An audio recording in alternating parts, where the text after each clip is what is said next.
Hey, what's going on, guys? Mush back at it with another video. In today's video, I want to give you guys a quick rundown on Sabotage Studios' Sea of Stars, a game that recently got funded via Kickstarter, and it looks to be a fantastic game. If you guys are unaware, Sabotage Studio are actually the guys that did The Messenger, which was a great old-school action platformer. Sea of Stars is definitely a retro-inspired game, but this is very different, being a turn-based RPG. However, it actually serves as a prequel to The Messenger, so kind of interesting how their games are tying together.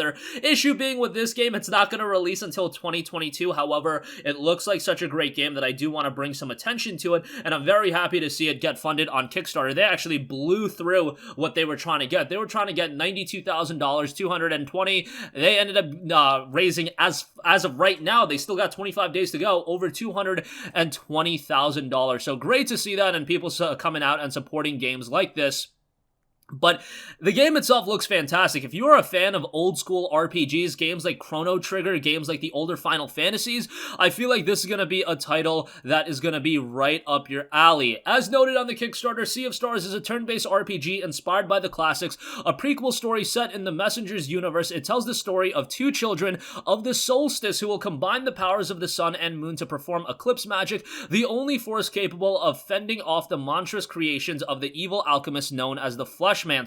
Promising the sabotage touch in every system, Sea of Stars aims to modernize the classic RPG in terms of turn-based combat, storytelling, exploration, and interactions with the environment, while still offering a hearty slice of nostalgia and good old simple fun. Now, obviously, right away when you see this game, you can immediately recognize that the old school visual style is there in spades, and that might be something that turns some people off. I get that we see a lot of games like this that do employ an older visual style. However, this game has a visual style that is more reminiscent of older titles, but at the same time, it's modernized with a fresh look that I feel like it's still going to be captivating to a modern audience. Obviously, 2022 is going to be a different climate for gaming, but I do think as we head into the next generation, there's going to be a lot of big budget, graphically intensive games and whatever the case may be. So games like this, I think, are a nice change of pace, even if we are getting a lot of games with these pixel graphics, with old school looks. I think depending on how you employ an old school look, and if you can modernize it and make it feel authentic, which I feel like this game is doing that, then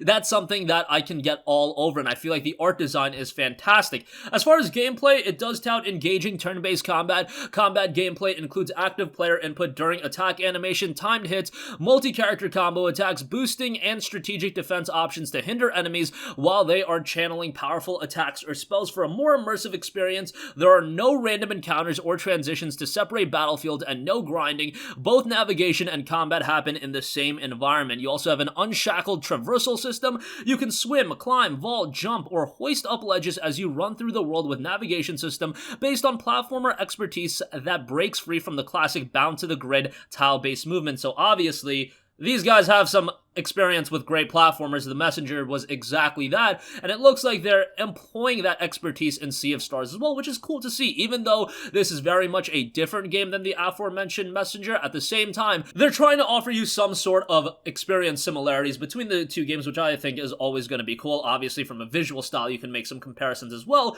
as the Messenger was kind of the same game in the sense that it took an old school look but modernized it and made it feel really good as well. It should also be noted, I keep mentioning Messenger, and Sea of Stars does serve as a prequel. You do not need to play the Messenger to enjoy this game. You can jump into it fresh and enjoy it, because while they both employ that old school style, they're very much two different games. Some people that are into action platformers are not going to be into an old school turn-based RPG, and the same is true vice versa. So back to the game, the prequel story is set in the Messenger's universe. Dozens of original characters and story arcs will take you on a captivating journey, sometimes epic, sometimes silly, and other times emotional. Sea of Stars does its RPG duty of exploring classic themes of adventure and friendship, while at the same time being chock full of the unexpected twists and events you've come to expect from a Sabotage production.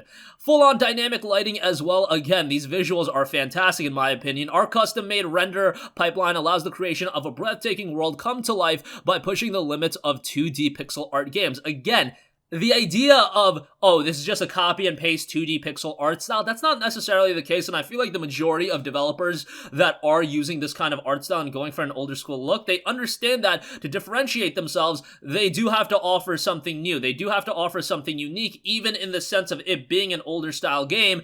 You have to offer something that'll engage people in 2020, going on into 2022, when this game hopefully will be released. And the sabotage treatment on the turn-based RPGs genre, every system has been deeply analyzed to create an experience that pays respect to retro classics while reworking some elements in order to offer a modernized experience free of irritants and overly lengthy sequences.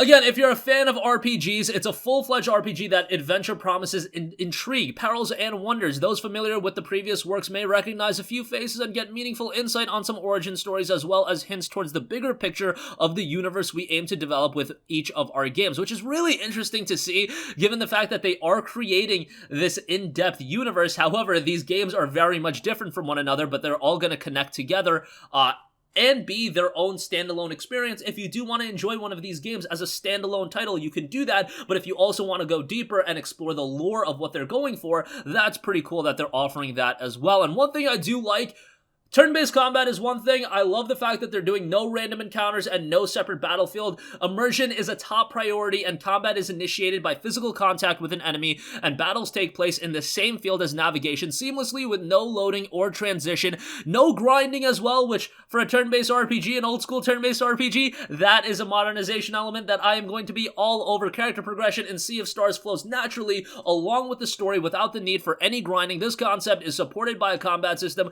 which relies mainly on strategy and skill rather than statistics. That being said, you will very much be leveling up, increasing your stats, and unlocking new special moves. Look, I want a little bit of challenge, but at the same time, I don't want challenge in the form of, oh, you just have to grind a lot and then the game will get easier. I'm tired of that. In 2020, 2021, 2022, I want to play games naturally if I want to and just go through the story. And if you want to offer me a lot of side content, that is optional.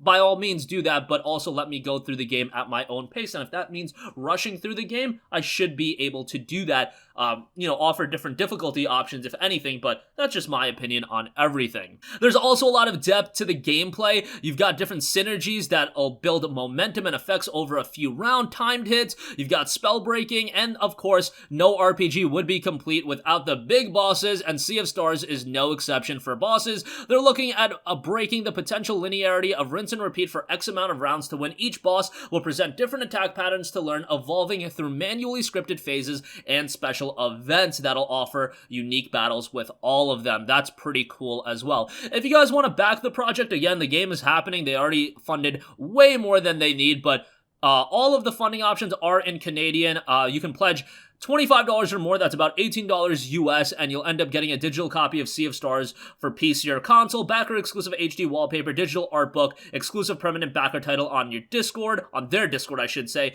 and your name in the backer section of the credits. You could pledge a lot more, but yeah, that is an option available. I should also mention you can pledge $35, $45, and it goes incrementally up from there. So that's going to conclude this video, guys. I always like to bring you guys up to speed with some of the more interesting games coming out in the future on PC. Obviously, you guys are aware of games like Resident Evil 3. You guys are aware of Cyberpunk 2077, but games like Sea of Stars do get missed out a little bit. Not everybody knows about them, so if I can do more videos like this and get you guys in the know about some upcoming PC games, I will definitely do that, and of course the ones that interest me the most. That's going to wrap up this video, guys. If you have a request for a future video, you can leave that in the comment section down below, and I will catch you guys in the next one. Peace out. Hey, what's going on, guys? Mush here again. Hope you enjoyed the video. As you guys might know, YouTube's notification system is sometimes a little bit wonky, even if you're subscribed to the channel. Maybe you're not abundantly aware that I uploaded a video. To remedy that situation, make sure you hit the bell notification button. This way, whenever I upload a new video, and I try to upload as consistently as possible, you will be notified directly of the upload, and you can watch it as soon as it goes live. I would really appreciate if you guys hit that button so you can stay up to date with all of the content I'm posting. But as always, guys, thanks for watching, and I'll catch you guys in the next one. Peace out.